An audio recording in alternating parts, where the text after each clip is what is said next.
Vive tu estancia en Jalapa como nunca antes. Hotel Balcón del Parque. Cada espacio de nuestro hotel te va a enamorar. Con sus 26 habitaciones, sala de juntas y sus salones con capacidad de hasta 60 personas. Descubre nuestra suite presidencial Cabaña. Una habitación cálida y completamente rodeada de naturaleza. Hotel Balcón del Parque. Estacionamiento, terraza con vista panorámica y con lo mejor de la gastronomía en nuestro restaurante Sal y Piedra. Hotel Balcón del Parque, Rafael Ramírez número 62, zona centro, Jalapa. Reserva 228-307-7473. Hotel Balcón del Parque. 24/7 Noticias presenta Detrás de cámaras con Ana Lilia Sánchez.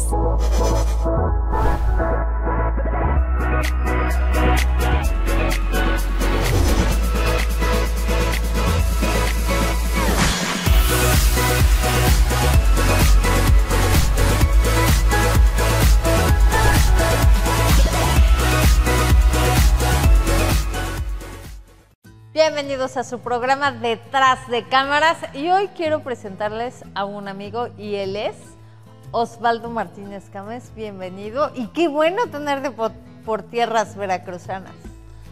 Gracias, estimada Ana. Fíjate que pues muy contento. La verdad es que cada vez que tengo oportunidad, pues lo primero que quiero es venir a México, regresar a este país tan hermoso que tenemos. No se puede mucho, pero cada año estamos por aquí y bueno, por supuesto, estar en Jalapa que es como mi ciudad. Aquí me formé, aquí crecí y pues nada, me siento muy contento siempre de estar por aquí con ustedes. Primer pregunta obligada en este programa, ¿quién es Osvaldo? Híjole, ¿quién es Osvaldo? Pues nada, yo creo que, fíjate que desde muy pequeño, siempre pues guiado y orientado por la familia, sobre todo en el tema del trabajo, de la disciplina, del orden, que cuesta mucho, porque a veces nuestra propia sociedad pues también nos lleva por otros rumbos, ¿no? Y bueno, es complejo. Sin embargo, cuando creces con una guía que te lleva hacia esos rumbos, pues es muy interesante. Y pues Osvaldo Gámez es una persona de trabajo, una persona que lucha, que le ha costado mucho, que ha tenido momentos difíciles, momentos muy buenos también, pero que le ha buscado siempre la forma al crecimiento, al trabajo, buscando siempre el éxito. Y en ese sentido, pues hemos crecido siempre tratando de hacer las cosas lo mejor posible. Somos personas de trabajo. Yo diría que Osvaldo Gámez es una persona de lucha y de mucho trabajo. A ver, dijiste que Jalapa era como tu ciudad. ¿En dónde naciste? Yo nazco en el estado de Puebla. Yo nací en Puebla, en un pueblito pequeño, se llama Xochitlán Todos Santos, Puebla, muy cerca de una de las ciudades, bueno, la segunda ciudad más grande del estado de Puebla, que es Tehuacán, Puebla, muy cerquita de ahí. Entonces, pues ahí nacemos, ahí crecimos, pero llegamos muy jóvenes, siendo prácticamente niños, adolescentes aquí a Jalapa. A los 11 años me tocó ya cursar el segundo de secundaria aquí en Jalapa, en una secundaria que aparte también era nueva, la Federal 6, que estaban juntas con la Federal 2, y ahí llegamos prácticamente pues a los 13 años más o menos, y a partir de ahí pues ya aquí fue nuestra formación, aquí crecimos. La gente cuando me pregunta de dónde soy, la verdad es que yo siempre digo que de Veracruz, de Jalapa por supuesto. Jalapa para mí es mi ciudad. Es la ciudad que me dio la oportunidad de desarrollarme, de crecer, y también me dio las herramientas y los elementos para buscar lo que yo quería, ¿no? En ese sentido, pues yo la verdad es que me siento jalapeño, veracruzano, y Y bueno, esa es la realidad, pero sí, yo nazco en el estado de Puebla. ¿Tu familia estaba conformada por quiénes? Fíjate que un tema muy interesante, el tema de la familia. Nosotros somos 7 hermanos, yo soy uno de los menores. Desafortunadamente, a los 5 años mi padre fallece, así que nos quedamos pues en ese sentido un tanto desprotegidos como familia, ¿no? Pero con una cabeza, con una guerrera, con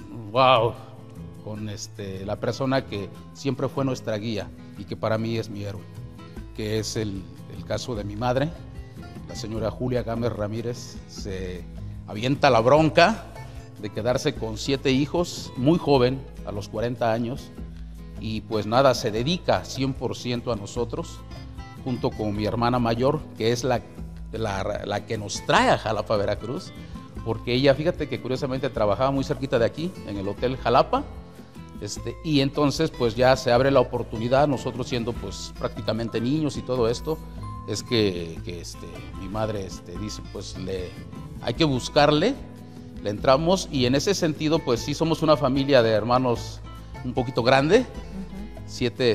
Somos 7 los hermanos. ¿Tú qué lugar ocupas? Pues casi el último, soy el sexto, ¿sí? Soy el ¿Cuántos sexto. hombres y cuántas mujeres? 4 hombres y 3 mujeres. Órale. Sí, 4 hombres y 3 mujeres. Muy, muy contento porque la verdad es que mi familia es una familia muy unida, aunque hoy en día pues todos estamos en distintos lugares, pero mi madre, que es la cabeza de la familia, sigue viviendo en Jalapa.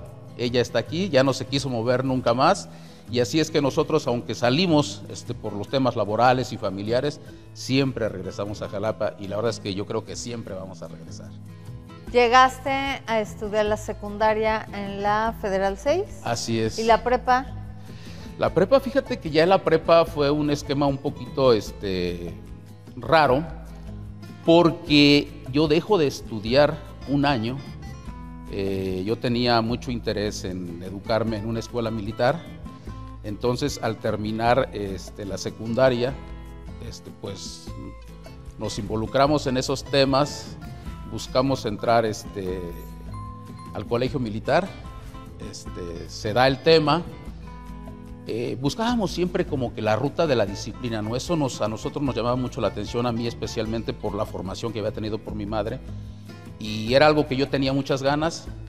Se da el tema, pero ya una vez estando en esta escuela, pues como que no resultó lo que yo quería, lo veía como que un poquito más corto de lo que yo necesitaba.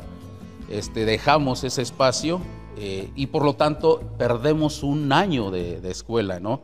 Entonces, en ese sentido, cuando quisimos recuperarnos, entramos a una escuela aquí en Jalapa, me acuerdo, maestros veracruzanos, el Instituto Santa Mónica.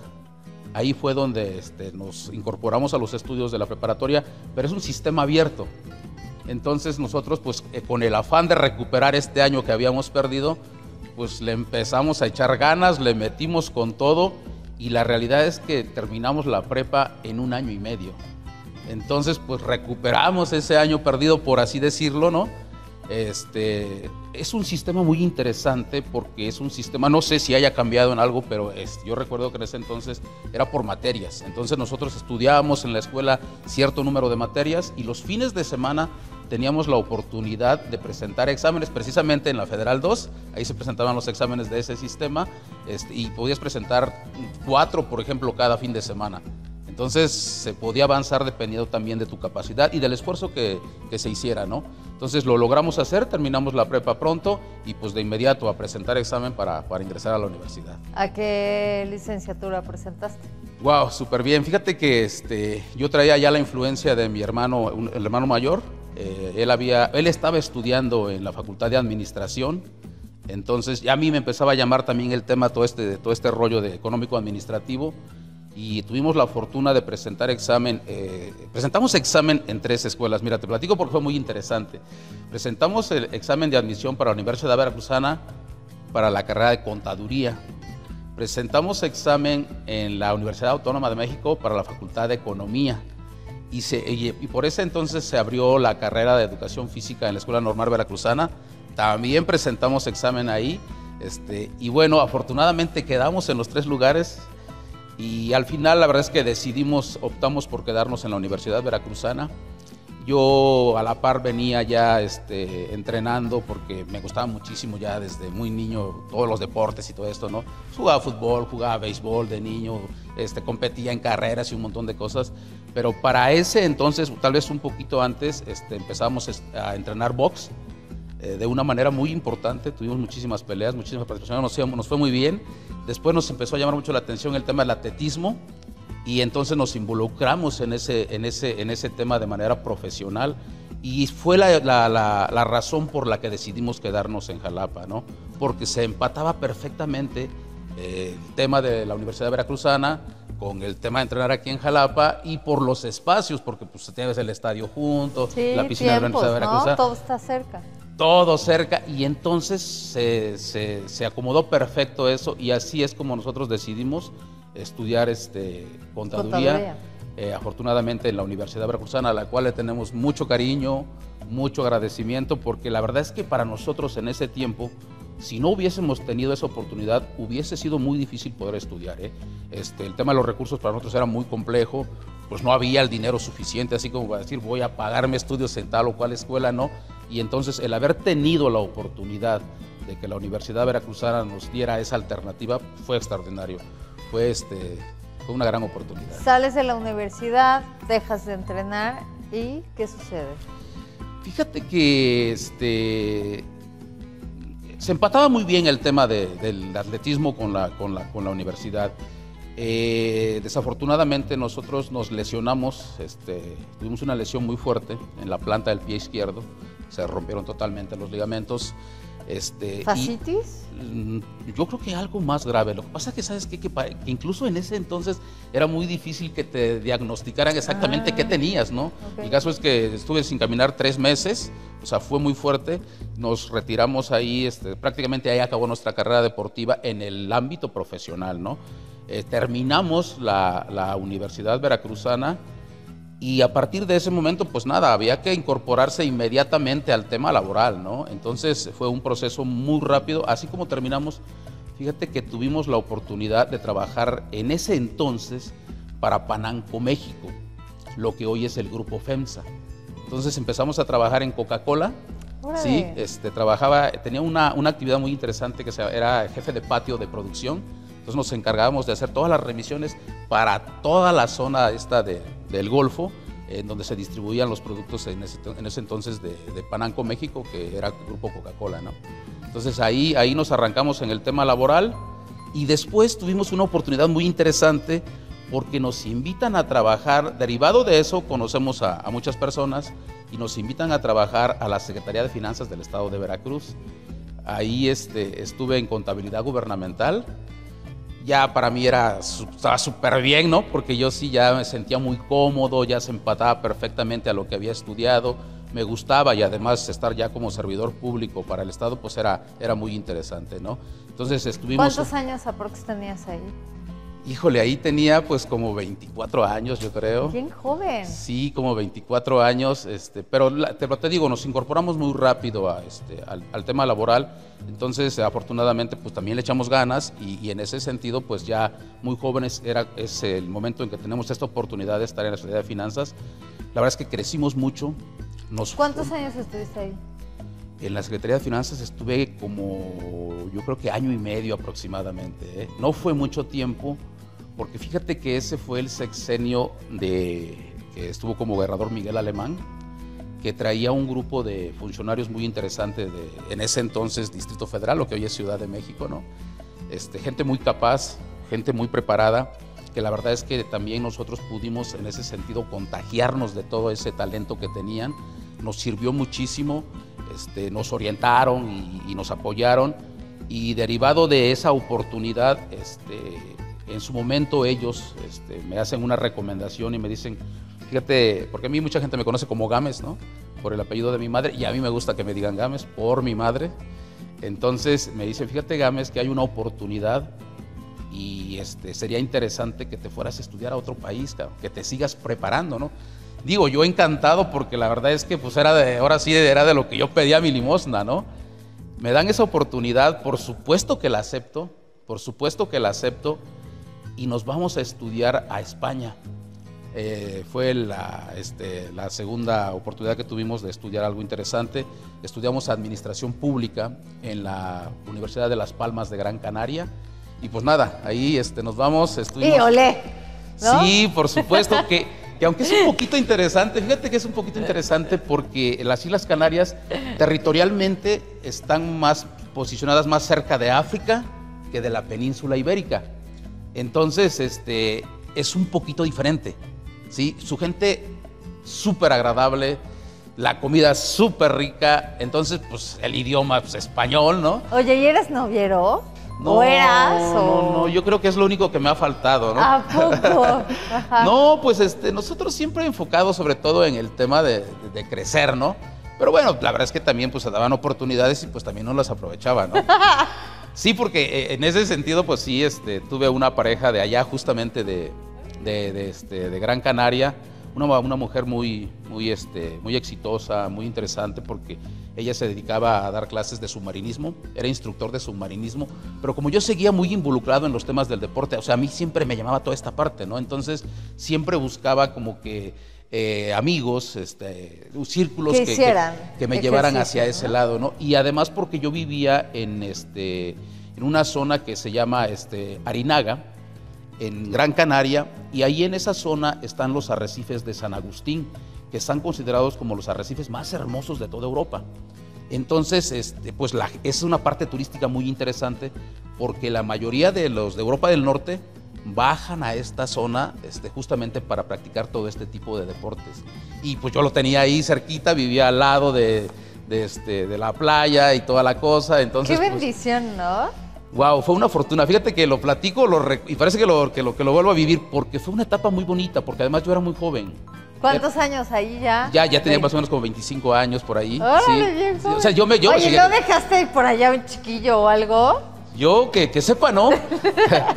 Espero que no, digo, ya sabría. No, fíjate que no, pues nada, nos cuidábamos también mucho, ¿no? Porque estábamos enfocados a seguirnos preparando. Nosotros teníamos perfectamente claro que para continuar en el objetivo que teníamos y que era servirle a la sociedad, debíamos estar preparados, ¿no? Entonces sí estábamos muy concentrados en ese sentido y pues llevarlo de la mano del deporte siempre nos ayudó, ¿eh?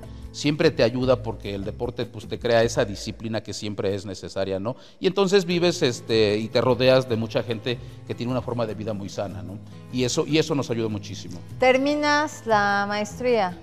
¿Y qué sucede? Fíjate, termino la maestría y como yo la verdad me adapté muy bien y además pues las oportunidades allá también se abrían más, porque es justo cuando estaba dando el proceso de crear la Comunidad Europea, ¿sí? Entonces, pues nosotros para ese entonces ya estábamos pensando también en que si no se podía en España, tal vez podríamos o queríamos buscar un espacio en cualquier país de Europa donde pudiésemos seguir creciendo, pero también donde pudiésemos tener una oportunidad laboral, ¿no?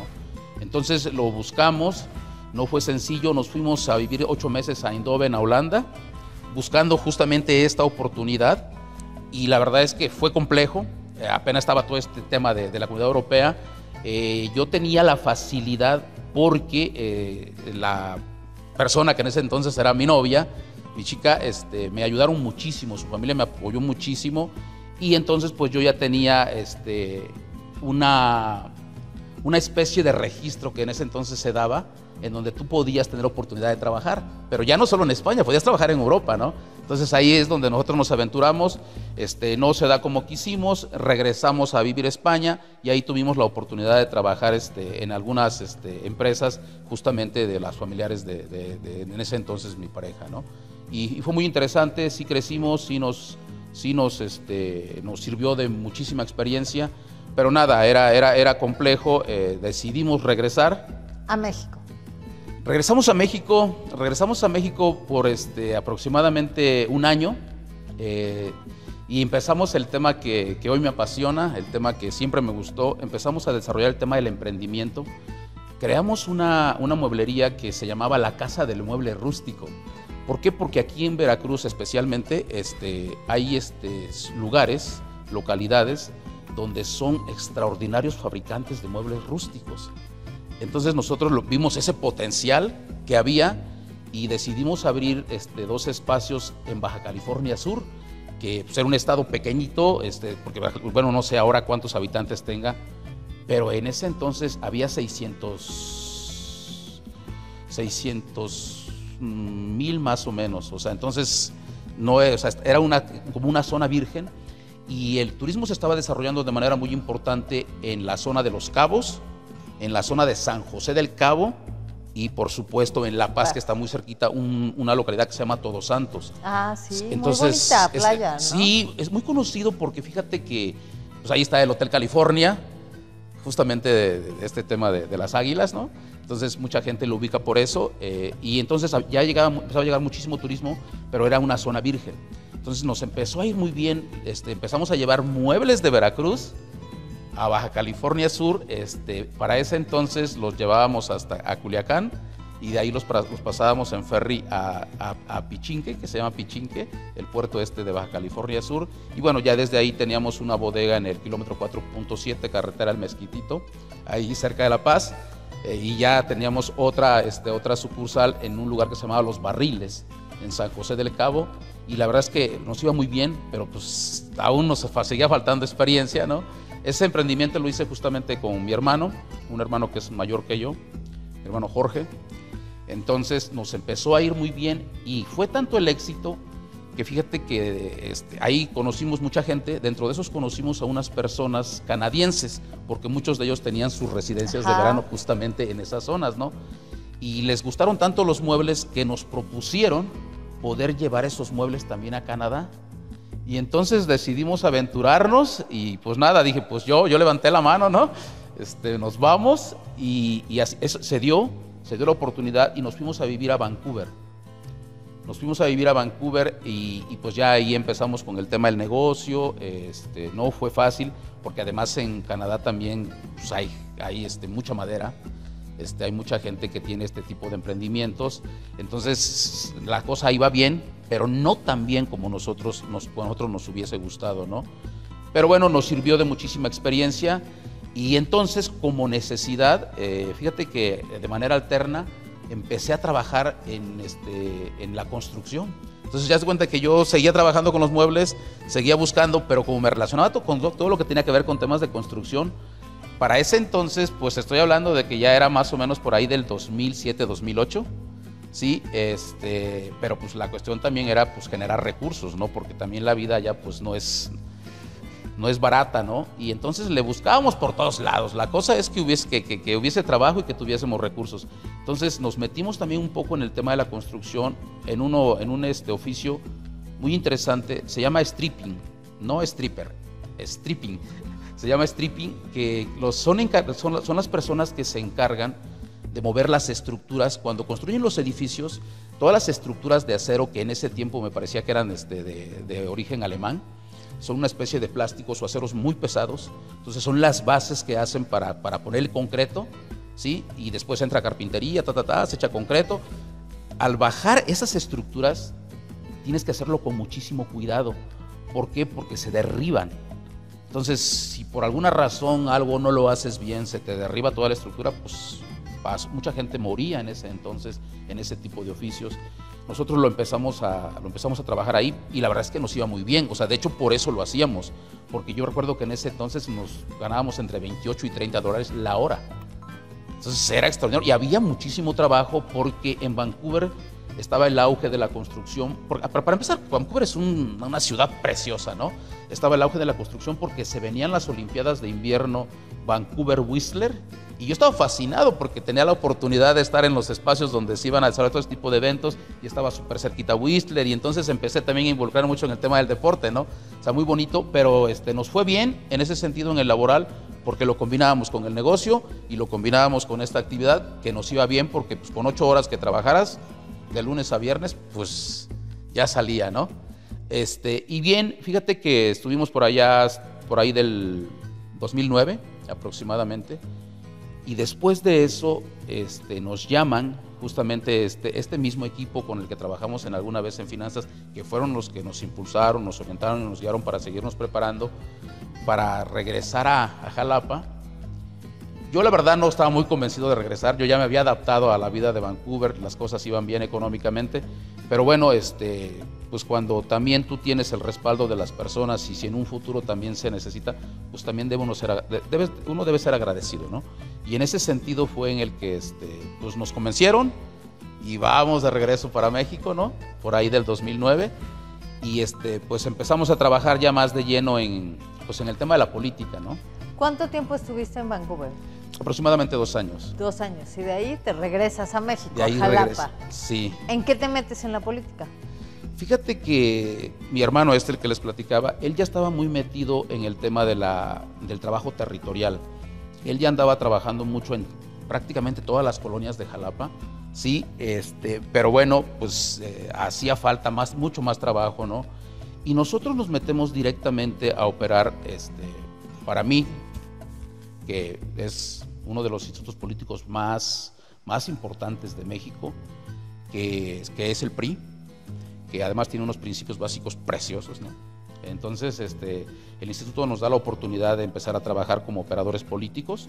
Empezamos en el tema territorial, nos seguimos preparando, seguimos echándole ganas, nos seguimos desarrollando y tuvimos la oportunidad en el 2010 de empezar a trabajar ya directamente en todo lo que era la operación política, ¿no? Directamente con el instituto para el proceso del 2012, que era un proceso muy interesante. Ya nos dan cierta confianza y nos dan oportunidades más específicas y nos invitan a coordinar la campaña de en ese entonces un candidato a diputado federal por el distrito 8 de Jalapa Rural, que en ese entonces tenía 21 municipios.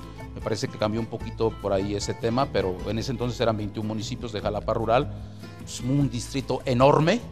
21 colonias. No, 21 municipios. Es que Jalapa Rural está compuesto por, a menos que haya cambiado, pero en ese entonces tenía 33 secciones de Jalapa. De las 254 que lo conforman, 33 secciones pertenecían a Jalapa Rural y de ahí 20 municipios más.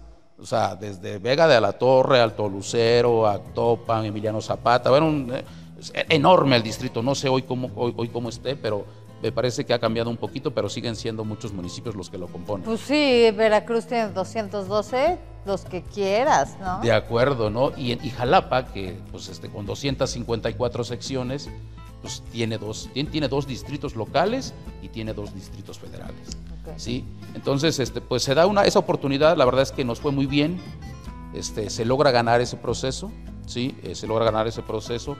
Y derivado de esto, nos invitan a trabajar en el instituto como secretario de Acción Electoral para el PRI municipal, ¿sí? De ahí llegamos a esta oportunidad y bueno, la verdad es que se empiezan a dar las oportunidades. Desde ahí tuvimos la oportunidad de irnos a estudiar al ITAM, estrategias políticas y electorales, sí, que pues fue una oportunidad, la verdad, impresionante, ¿no? Porque la verdad es que yo siempre buscando crecer y aprender y todo esto. Y bueno, el ITAM, que pues, es un espacio, la verdad, inmejorable, ¿no? Yo creo que de los mejores de Latinoamérica, ¿no? Entonces, tener la oportunidad de haber estado ahí me ayudó muchísimo, me dio muchísimas tablas y todo el conocimiento y toda esta oportunidad que tuvimos, pues regresamos, o sea, seguíamos operando acá, seguíamos creciendo, seguíamos avanzando, siempre buscando dar lo mejor de nosotros, ¿no? Y también en ese momento, pues porque así fue, ¿no? Pues responderle al instituto, pues que confiaba en nosotros, ¿no? Entonces fue una gran oportunidad. Ahí estuvimos a partir del 2012 hasta por ahí como un añito y medio, de 2013, 2014, un poquito por ahí. Y bueno, pues ya, para ese entonces ya estábamos metidos de lleno en el tema de la política. La verdad es que a mí me encanta. Hoy estoy totalmente retirado, ¿Sí? Ya no me dedico. ¿Sí te gusta? Sí me gusta. Fíjate que yo creo que estar en esas oportunidades te ayuda muchísimo. Yo sé que no es un tema fácil, yo sé que no es un tema sencillo. Sin embargo, habemos personas que sí la disfrutamos. Yo lo disfruté, yo realmente me veía crecer mucho en ese sentido, ¿no? Entonces, yo trataba de absorber todo lo que podía, ¿no? Y bueno, pues, la política en México nunca ha sido un tema sencillo, siempre ha sido un tema muy complejo, pero yo sí lo disfruté, No sé si algún día regrese, dicen que nunca digas de esa agua, no hay de volver a beber, no lo sé, en este momento la verdad es que no, en este momento no, pero ya para ese entonces sí estábamos muy metidos en el tema. ¿Y qué pasó ahí? Ya estabas muy metido, pero ¿qué pasó? Fíjate que, pues aquí Jalapa, yo siempre lo he dicho, Jalapa ha sido, yo creo que una de las ciudades referentes del país más importantes. No porque yo lo pueda decir, no, sino porque la historia así lo marca, ¿no? O sea, por todo lo que representa Jalapa. Jalapa ha participado en la vida política del país de una manera muy interesante. Para ese entonces, se despierta un movimiento social aquí en Jalapa muy interesante. Recuerdo que en ese entonces estaba como alcaldesa Elizabeth Morales. Elizabeth Morales, sí, que además tuvo su llegada ahí fue muy exitosa, ¿no? Porque tuvo una aceptación muy grande de la gente. Pero bueno, ya después el trabajo de administración pues, tal vez fue diferente, ¿no? Se despierta un movimiento social muy interesante encabezado por una empresaria, por la señora Dulce María Dauzón Márquez, una mujer extraordinaria. Y la verdad es que ella me invita a su proyecto.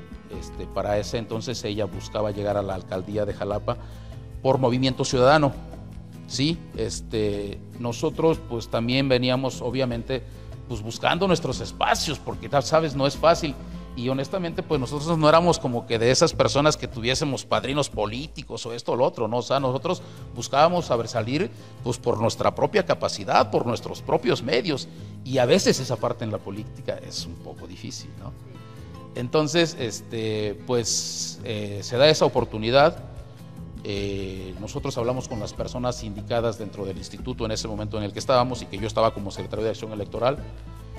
Llegamos a un acuerdo, quien encabezaba en ese momento el movimiento, un amigo de nosotros, por cierto, el presidente era Renato Alarcón Guevara, otro extraordinario líder, ¿no?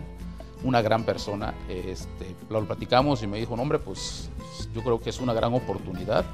Si tú consideras que el proyecto va por ahí, pues adelante, ¿no?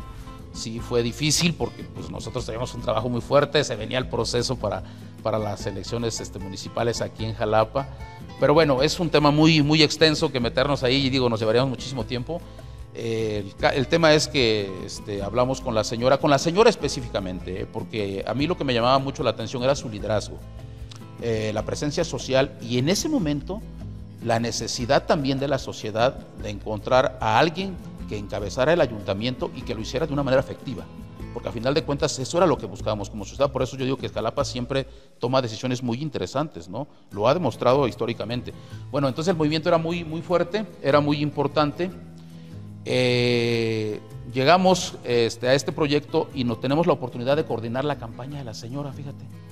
Una campaña exitosísima, exitosísima. Yo creo, y los conocedores de todo este tipo de operación política lo saben, yo creo que 15 días antes, 2 semanas antes del proceso, yo creo que veníamos prácticamente, en ese entonces, yo por la información que tengo, 2 candidatos muy fuertes. O sea, en ese entonces por el partido del PRI, Américo Zúñiga, por Movimiento Ciudadano, la señora Dulce María Dauzón Márquez, ¿sí? Y después venía un poquito atrás para mí el candidato del PAN, que era Abel Cuevas. Pero yo creo que la señora y nuestro amigo Américo también venían muy cerrado. Traíamos una campaña muy pareja, que en ese momento podía haber sido para cualquiera de los dos, ¿no? Fue muy exitosa. O sea, al final de cuentas, en ese proceso, Movimiento Ciudadano mete 3 regidurías al ayuntamiento. O sea, un tema que no se había dado, o sea, los mismos regidores que mete el PAN, ¿sí? Entonces, pero la verdad es que hay que decirlo como fue.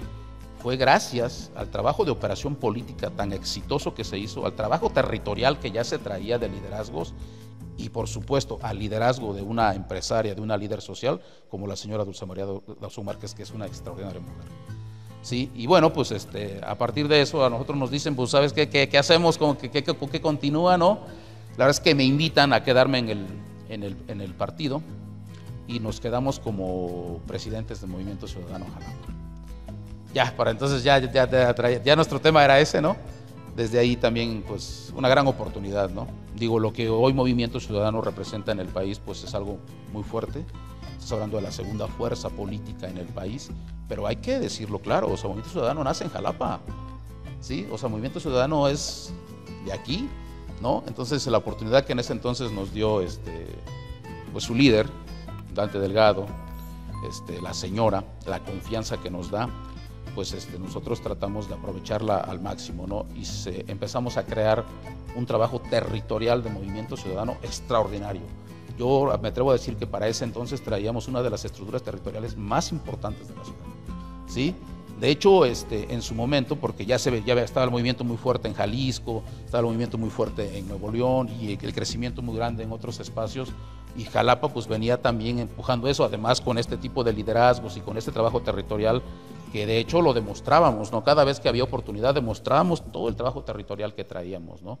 Y bueno, se da este tema, que también es muy extenso, y gracias a esa oportunidad tuvimos el privilegio de llegar como regidores al Ayuntamiento de Jalapa. ¿Qué número de regiduría? Para ese entonces nosotros llegamos como regidor 13. Jalapa el cabildo se compone de 15 ediles, alcalde, síndica y 13 regidores. ¿Qué materia te tocó? Fíjate, nosotros, fue un tema muy interesante porque volvemos al tema de Jalapa, ¿no? Jalapa, si no me equivoco, es el primer ayuntamiento que gana en el país el partido que hoy gobierna. Morena fue el primer ayuntamiento que gana la capital del estado de Veracruz, ¿no? Que en ese entonces Veracruz era la tercera fuerza política electoral más importante del país. Ahora me parece que es la cuarta, muy cerquita de Jalisco, ¿no? Pero la importancia de Veracruz siempre ha sido histórica y clave, ¿no? Entonces, pues esta parte de Jalapa, muy interesante. Llegamos como regidores 13 y se da porque yo había solicitado, fíjate que yo había solicitado, cuando logramos ya nuestra constancia como regidores, políticamente debe ser así, yo de inmediato busco en ese entonces alcalde electo y sin necesidad, porque no es necesidad, porque la ley orgánica, sí, que es la que rige a los ayuntamientos, es muy clara y pone a los 15 ediles en el organigrama exactamente al mismo nivel, con las funciones específicas, pero exactamente en el mismo nivel. Entonces tú ya eres autoridad electa. En ese entonces yo era autoridad electa, busco al alcalde electo y le digo, mira, este es mi currículum, creemos que podemos hacer mucho por Jalapa, creemos que le podemos servir de una manera muy efectiva por el perfil que traemos.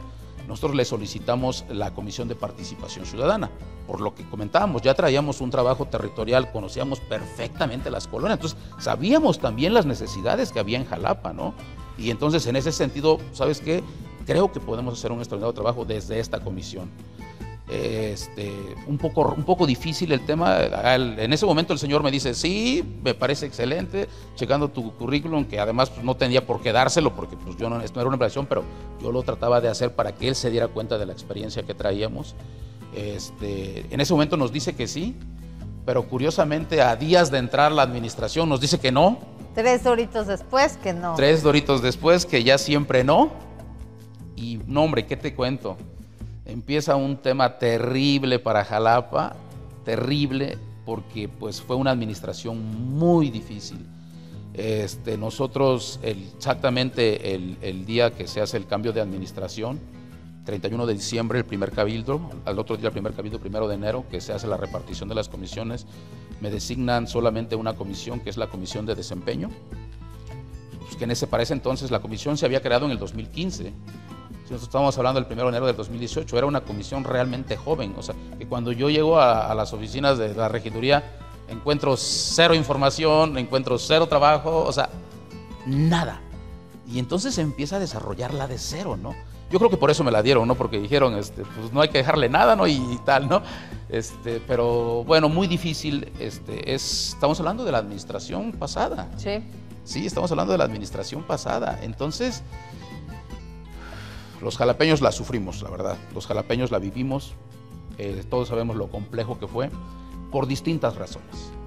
Pero cuando en Jalapa había tantas necesidades, yo recuerdo muy bien, porque nos toca encabezar un tema fundamental, que fue el tema de la basura. De repente se arranca la administración con muchas dificultades, pero de repente veías la ciudad llena de basura por todos lados. No había servicio de limpia pública.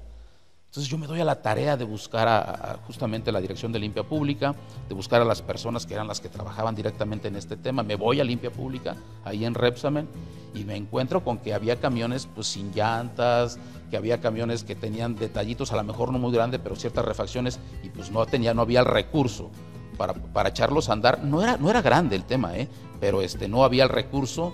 No se estaba tampoco designando el recurso. Entonces conociste a nuestro amigo, el líder Guillermo. Sí, por supuesto, pues el gran Memo Caballero, por supuesto. Caballero.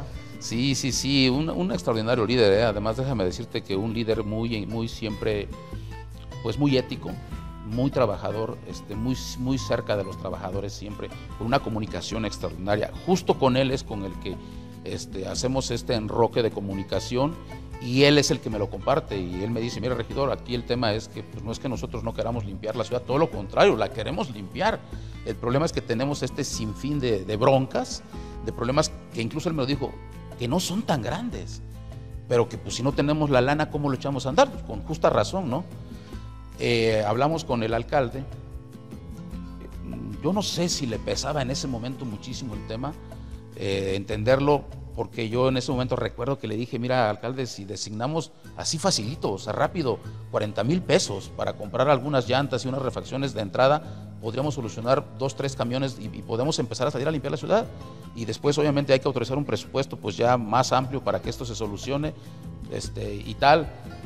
Muy difícil, pero entonces no solo traíamos el problema de la basura, traíamos una problemática en Jalapa terrible, ¿no? A este señor en ese entonces se le ocurrió traer funcionarios también, o sea, que no eran jalapeños, que no conocían el tema de Jalapa, y entonces se complicó mucho, ¿no? Ustedes lo recordarán, ¿no? O sea, porque además en ese entonces se le ocurrió... Pues aparte dijo un comentario así de que en Jalapa no había personas preparadas para los cargos, ¿no? Sí, por supuesto. Yo creo que fue la parte que a nosotros más nos pegó. Yo en un cabildo directamente se lo dije, porque nosotros incluso en ese momento le votamos en contra a su tesorero, a un tesorero que venía con una inconsciencia total. Pues de entrada el tema está muy claro, subejercicio, ejercicio. Cuando Jalapa teníamos tanta necesidad, o sea, nosotros estábamos regresando dinero a la federación, o sea, continuamente, y muchísimo dinero, o sea, muchísimo recurso, cuando Jalapa teníamos una de necesidades impresionantes, ¿no? Y justamente fue cuando dijo eso, que traía este tipo de profesionistas, porque en Jalapa no existía profesionistas con esa capacidad para desarrollar este tipo de funciones. Sí. Oye, no inventes cuando pues Jalapa, que es una ciudad... Cuna de estudiantes, sí, por supuesto, y encabezados por la Universidad Veracruzana, ¿no? Que es una de las universidades más importantes del sureste mexicano, ¿no? Entonces, ocurrencias tan extrañas, ¿no? Y como eso, fue una administración muy difícil. Nosotros nos enfocamos en el tema pues que nos correspondía. Nos enfocamos a defender las causas ciudadanas, nos metimos mucho, nos concentramos en atender a la ciudadanía desde la regiduría, en representarla desde el cabildo del ayuntamiento, ¿sí? Y desde las acciones que se tenían que aplicar en las colonias. Que a final de cuentas eso era lo más importante, porque yo siempre lo he dicho, cuando un funcionario, cuando una autoridad llega a un puesto, a un espacio como estos, se debe olvidar de los temas políticos. Se tiene que enfocar a lo que en ese momento es su función, y la función más importante es servirle a la ciudadanía. Bueno, terminas de ser regidor, ¿y luego? Wow, bueno, porque además nos tocó el tema de la pandemia. Entonces se nos vino un momento muy difícil en el mundo. Y digo, México no fue la excepción. Se viene el tema de la pandemia, pues se cierran puertas de todo, dependencias, espacio. Fue un momento muy difícil para todos, ¿no? Pues nos quedó a nosotras también de otra más que pues empezar a operar desde nuestras casas, ¿no? Me acuerdo que hacíamos los cabildos virtuales desde nuestros domicilios y así, ¿no? Un tema muy difícil. Creo que eso le afectó todavía más a Jalapa, ¿no? El cierre de negocios, la falta de empleos, ¿no? También como que muchos funcionarios, muchas autoridades también nos refugiamos como que en esa parte, sí, y nos olvidamos muchas de las funciones que teníamos que cumplir, ¿no? Entonces, termina la administración muy difícil, muy lamentable, porque nosotros creíamos que podíamos hacer mucho más por Jalapa, ya no se pudo. Y nada, yo termino el 31 de diciembre de 2022 con esta gran oportunidad y que además muy agradecido con la ciudadanía jalapeña, ¿no? Y nada, inmediatamente, eso fue 31 de diciembre y en marzo, ¿sí? Y en marzo nos vamos a buscar otras oportunidades y decidimos irnos a vivir a Japón, donde hoy radicamos. Nos vamos a vivir específicamente a Tokio, pues buscando nuevas oportunidades, buscando crecer, buscando avanzar. Habíamos logrado un poquito de ahorritos, le veníamos echando ganas, y bueno, nada, para ese entonces, pues yo pues tenía la oportunidad de tener mi familia viviendo en Japón, mi esposa japonesa, ¿sí? Se dan las condiciones, sabíamos que era muy difícil. La gente me decía, oye, estás loco, o sea, aquí tienes todo prácticamente. Y la verdad es que sí, o sea, sí teníamos... Que sí estoy loco, ¿no? Que sí estoy loco y que sí teníamos la oportunidad de estar muy bien, ¿no? Pero sí había que estar un tanto loco, ¿eh? Pero a veces eso no es malo, Anita. Estar loco a veces, si lo sabes enfocar, es bueno. Pero sí, la gente, fíjate que sí me lo decía, no, y porque además también hay que decirlo. Fíjate que derivado de ese trabajo se abrieron otras oportunidades aquí. Entonces yo tuve muchas invitaciones, o sea, invitaciones prácticamente de todos lados. Esa es la verdad. Pero pues nada, no, nosotros dijimos, ¿sabes qué? Vamos a intentarlo por este lado, vamos a echarle ganas, vamos a ver qué pasa, y prácticamente dejamos todo, nos vamos de ceros a vivir a Japón, pero sí con el gran respaldo de mi familia, en ese momento con el gran respaldo de mi esposa, ¿no? Que era fundamental. Pero no, hombre, ¿qué te cuento? Llegar a Japón fue muy difícil. Muy, muy difícil. Yo llego el 20 de marzo, el 8 de abril, o sea, a los pocos días, empiezo a estudiar japonés, porque además déjame decirte que es muy difícil. Llegar a Japón, yo creo que la barrera más fuerte, la barrera más importante que puedes encontrar es el tema del idioma. Digo, además del extremo cultural que son los dos países, ¿no? De ese choque cultural que es tan fuerte, ¿no? Pero inmediatamente nos incorporamos a seguirnos preparando, porque además uno de los objetivos justamente era eso, seguirnos preparando, seguir creciendo, seguir avanzando. Ese era el proyecto, ¿no? Empezamos por lo más importante, aprender el idioma. Nada, muy difícil. Tengo que decirlo como fue, ¿no? Porque yo creo que esto le puede servir de experiencia a otros jóvenes que hoy en día muchos de ellos me han manifestado que tienen interés en ir para allá, y eso me gusta, eso me alegra, pero sí tienen que saber la realidad de las cosas, porque muchas veces, a veces viene y te cuenta y te dice, no, pues lo hermoso que es Japón y tal vez si lo ves desde un punto de vista turístico, sí, porque vas de paseo y todo esto, pero ya vivir allá, ya tratar de buscar un espacio en el terreno laboral que además es muy competitivo, que los estándares de calidad son muy altos, y todavía aparte con el choque cultural más el tema del idioma, pues muy fuerte. El japonés, que es uno de los idiomas más difíciles del mundo, junto con el chino mandarín, que pues, es el considerado el más difícil del mundo por la cantidad de kanjis que tiene. Después está el japonés y el árabe. Entonces, honestamente, en ese momento yo no sabía la que me metía, ¿eh? O sea, me fui a meter ahora sí con la más complicada, ¿no? En lo más complicado. Fue un reto muy grande, porque además considerando que para ese entonces pues yo ya no era nada jovencito, 47 años aproximadamente, ¿no?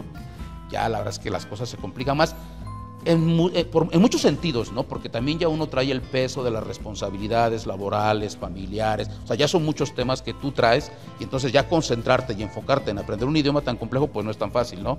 Y además porque me tocó de repente también convivir con personas de todo el mundo, pero por ejemplo con jóvenes de la India, con jóvenes de Finlandia, ¿no? Y de un sinfín de países de Asia, que la mayoría son asiáticos, gente de Europa, muchísimos europeos de prácticamente todos los países, y ver cómo muchos jovencitos avanzaban de manera impresionante, ¿no? Y uno como que se iba quedando un poquito rezagado, ¿no?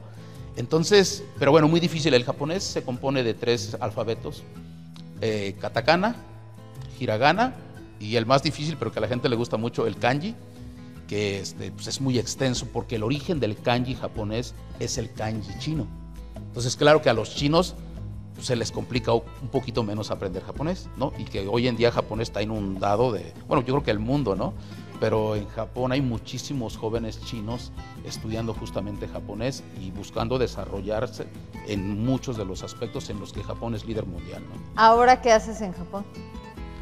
Pues nada, a la par, fíjate que a la par empezamos a emprender nuevamente con el apoyo de mi familia y teniendo como base Tokio, que es una de las ciudades más importantes del mundo en muchos aspectos, pero te voy a decir en dos de los que son, desde mi punto, los más importantes. Uno, el Producto Interno Bruto de la metrópoli de Tokio, que lo componen 4 prefecturas, que es como si fuesen 4 estados. Lo compone Kanagawa, Chiba, Saitama y Tokio. Es el Producto Interno Bruto más grande del mundo. ¿Sí? Entonces ya con este dato estamos hablando de la importancia de esta metrópoli, ¿no? La importancia de la ciudad de Tokio especialmente. Y además es la metrópoli más poblada del mundo, con casi 40 millones de habitantes, incluso más grande que la zona metropolitana de Nueva York. ¿Sí? Entonces, pero eso también lo hace una zona estratégica. Entonces yo al verme ahí dije, bueno, pues aquí es la mía, ¿no? Después de haber sufrido, pero bueno, con el japonés que casi lloraba al principio, y ya cuando me empiezo a poder comunicar, a la par, en forma paralela, empiezo a desarrollarme en los temas de importaciones y exportaciones. Fíjate que yo tuve la fortuna de conocer de hoy en día tener como amigo, y lo digo así porque se fue dando a través del tiempo, el director de una de las organizaciones más importantes de Japón, que son las que mueven el comercio en Japón y son líderes no solo en Japón sino en Asia. Es una organización que se llama Toyosu Export, ¿sí? Que de hecho están instalados justamente en el mercado de Toyosu, que es uno de los mercados más importantes del mundo, ¿sí?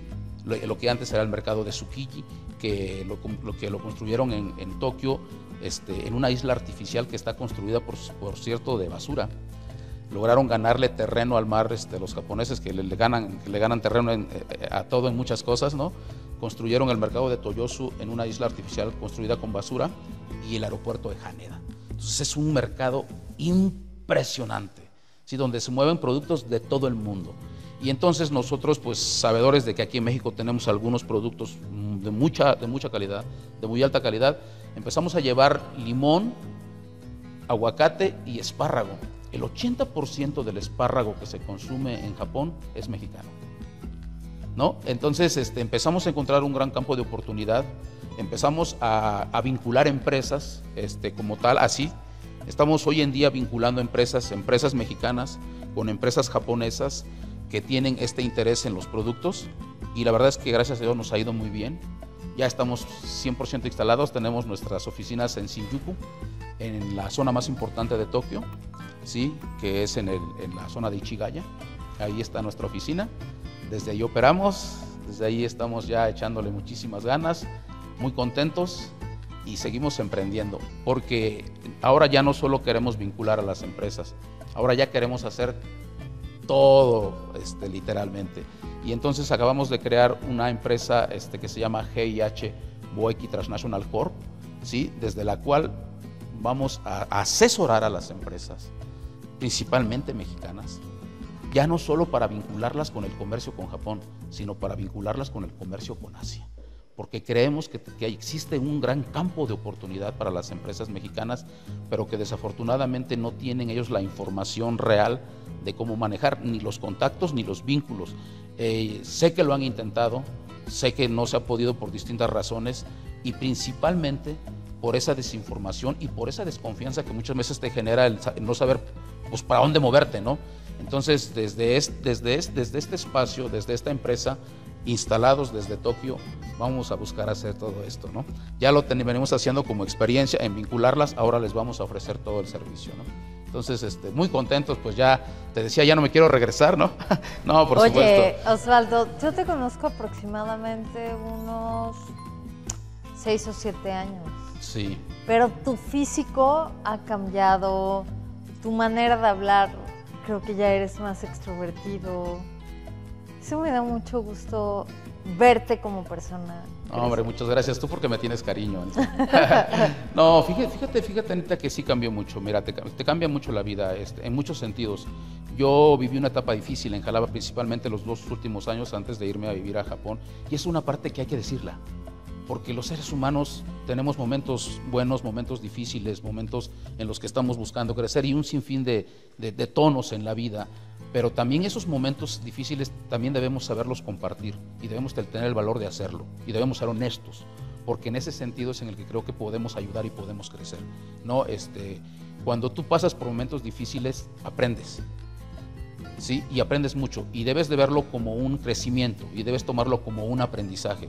Entonces, también yo llego a Japón prácticamente, no sé si sea la palabra correcta, pero yo así lo sentí, destruido. Llego con 98 kilos de peso, hoy tengo pues prácticamente 20 kilos menos, tal vez un poquito más, ya subí 3 ahorita en un mes, pero pues también disfruto de la comida de México, ¿no? Llego así, llego en esas condiciones, inmediatamente fue análisis, checarte, y la verdad es que los análisis no salieron nada bien que digamos, ¿no? Pues ya sabes, lo común, colesterol alto triglicéridos, temas ahí ya de cerquita de diabetes, bueno, un sinfín de cosas, o sea, empezamos un proceso de recuperación muy interesante, ¿sí? Que nos ayudó mucho la disciplina del país en el que estamos viviendo. La disciplina y el orden con la que vive la sociedad japonesa es fundamental. Y por eso podemos entender lo exitosos que son en muchos sentidos, ¿no? Y sobre todo en el tema de la salud, un país que tiene un sistema de salud extraordinario. Extraordinario. Los impuestos que se cobran en Japón realmente se utilizan especialmente en dos sectores muy importantes, en la educación y en la salud. Así que su sistema de educación es muy bueno, ¿no? Y pues yo, pues obviamente, con una esposa japonesa en su momento, pues tenía la oportunidad de tener todos los beneficios de un japonés y pues nada, lo aproveché, ¿no? Lo aproveché, así que me chequé de absolutamente todo. Empecé un proceso de recuperación muy interesante. Y fíjate, Anita, que ahí encontré algo que yo quiero platicarles un poquito, porque yo lo empecé a vivir. Yo empecé a ver cómo me empezaba a recuperar, cómo empezaba a perder peso, volví a retomar el tema del deporte, otra vez a correr, y un día corría y un día al gimnasio, cuando podía nadaba y tal, me empecé a sentir muy bien. O sea, yo a los 2-3 meses ya me sentía... Es que te hace bien irte de México. Ya no quieren que... no. ¿Te portas bien? Sí, ya sé, pero te digo, es que es esa parte, mira, es esa parte interesante que los seres humanos debemos también muchas veces decidir enfrentar, ¿no? Y yo creo que yo lo hice en el extremo, pero creo que fue la forma correcta, ¿no? Pero bueno, a ver, es que esta parte es interesante porque cuando yo empiezo a ver toda esta recuperación, va de la mano de cómo se alimentan los japoneses, va de la mano de qué consumen los japoneses para estar bien, porque hay algo muy interesante. Los japoneses tratan de evitar los medicamentos o sea, los consumen solo lo necesario y por prescripción médica, nada más. Entonces, ¿qué hacen? Se apoyan mucho del tema natural, se apoyan mucho de la herbolaria, se apoyan mucho de los complementos. La gente, a mí una amiga me decía, oye, vos es que te has cambiado así y así. Dicen que allá hay test súper padres para bajar de peso y que esto para lo otro.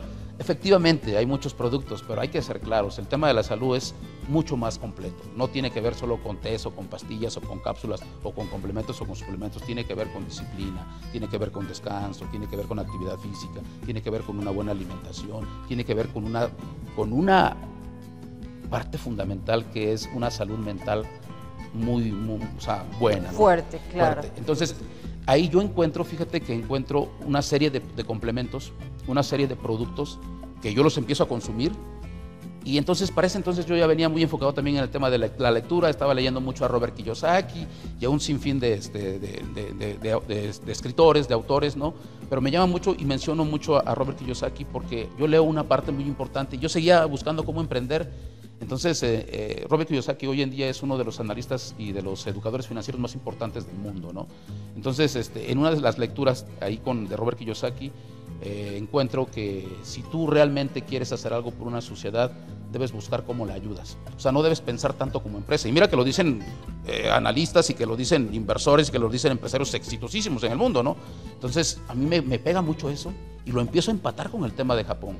Entonces empiezo a buscar y yo dije, bueno, si yo la estoy pasando bien, si yo me estoy sintiendo bien, y esta es una problemática que tenemos mucho en México, ¿cómo puedo ayudar? Y entonces empiezo a buscar productos y a seleccionar los productos que a mí me estaban ayudando, ¿sí? Y dije, a ver, este me ayudó para bajar los triglicéridos y el colesterol. Este me ayudó para tener un poquito de energía porque de repente me sentía muy cansado, ¿no? Este me ayudó para no andar comiendo chatarra y estar comiendo de una manera saludable, ¿no? Empiezo a seleccionar productos japoneses, de fórmulas japonesas, muy buenas, y un día caminando por Tokio, muy contento, buscando qué hacer, buscando cómo poder ayudar en México también, me nace la idea de crear una empresa, que fíjate que afortunadamente hoy en día es una empresa joven, pero que gracias a Dios ha sido exitosa, y nace una empresa que lleva el nombre de Ello Tokenko. Ello Tokenko es una empresa estrictamente basada en la salud alimentaria de los japoneses, pero combinada con la rica biodiversidad que tenemos en América Latina, principalmente desde México para abajo, México, Centroamérica, Sudamérica. Y entonces creamos una línea de productos enfocados básicamente al tema de la salud, muy funcionales, pero de alta calidad. Porque a final de cuentas ese es el objetivo de Ello Tokenko. Nosotros no estamos pensando solo en la creación de productos, en vender productos y en que esto se capitalice y que vayamos para arriba. Nosotros estamos buscando en cómo ayudamos a la sociedad de México para todo este tema tan grave que tenemos en el tema de la salud. Y entonces, por ponerte un ejemplo, uno de los productos que a mí me gusta mucho y que nace es porque dentro de las lecturas que ya veníamos ahí tomando mucha fuerza, encontramos que México ocupa el primer lugar mundial en obesidad infantil. Y entonces, obviamente, cuando tú pasa esto y tú tienes una niñez con toda esta problemática, pues desde la adolescencia ya empiezas a tener muchísimos problemas de salud. Pero es que el origen es el origen es que no tenemos una buena salud desde niños, ¿no? Y fíjate que afortunadamente el gobierno de la República aplica una normativa, te soy honesto, yo en ese momento no lo hice con esa intención, pero aplica una nueva normativa para empezar a trabajar el tema de los productos en las escuelas. Y bueno, hoy en día tenemos productos de altísima calidad para poder ayudar en el tema de la salud a los mexicanos. Sé que tuviste una reunión con empresas importantes a nivel país. ¿Crees que específicamente lo voy a decir con Oxxos, ¿no? Que se encuentran hasta en cualquier municipio, creo que ya hay un Oxxo. ¿Crees que los productos que estás mencionando se van a poder comprar en un Oxxo? Ojalá y sí. Nosotros creemos que sería una excelente oportunidad para el consumidor, porque hoy en día la empresa de tiendas de conveniencia más importantes de Latinoamérica justamente es Grupo Oxxo, que pertenece a Grupo FEMSA, y nada más en el estado de Veracruz tienen cerca de 1,000 tiendas, ¿sí? Más de 20,000 tiendas en todo el país. Entonces, a lo que aspiramos es a que nuestros productos que están enfocados al tema de la salud sean productos, por eso decía, funcionales, y todas las personas tengan accesos a ellos. Eso sería extraordinario, no solo como negocio para Oxxo, no como negocio para Ello Tokenko, sino en buscar poder ayudar en este tema tan importante que es que los productos lleguen a la sociedad mexicana. Me da muchísimo gusto hablar contigo, pero el tiempo se nos agota. Ya sé, qué rápido se pasa el tiempo aquí, ¿eh? Sí, todas las historias que faltaron por contar. Muchísimas gracias por haber estado con nosotros y compartir una parte que en una hora, pues, se te va, ¿no? Pero han sido muchas experiencias, tanto buenas o malas, que faltó por compartir. Por supuesto, no, yo encantado de estar aquí con ustedes, encantado de compartir un poquito de la experiencia que hemos tenido y que esto a lo mejor le pueda servir a otras personas que deciden y que quieren aventurarse y que también correr el riesgo, que lo hagan, ¿sí? No solo a Japón, a otros muchos países, que se sigan preparando, y que a la gente que le gusta emprender, que también corra esos riesgos. No es un terreno fácil, no es fácil este camino, pero que sin lugar a dudas es un camino que si tú le pones el empeño suficiente, la disciplina y el trabajo necesario, las empresas pueden llegar a ser exitosas y que los emprendimientos de los mexicanos logren ser exitosos todos, ¿no? Muchísimas gracias, Os. Gracias a ustedes. Y también le quiero agradecer al Hotel Balcón del Parque porque nos presta sus instalaciones para poder realizar estas entrevistas. Mi nombre es Ana Lilia Sánchez y nos vemos en el siguiente programa de Detrás de Cámaras.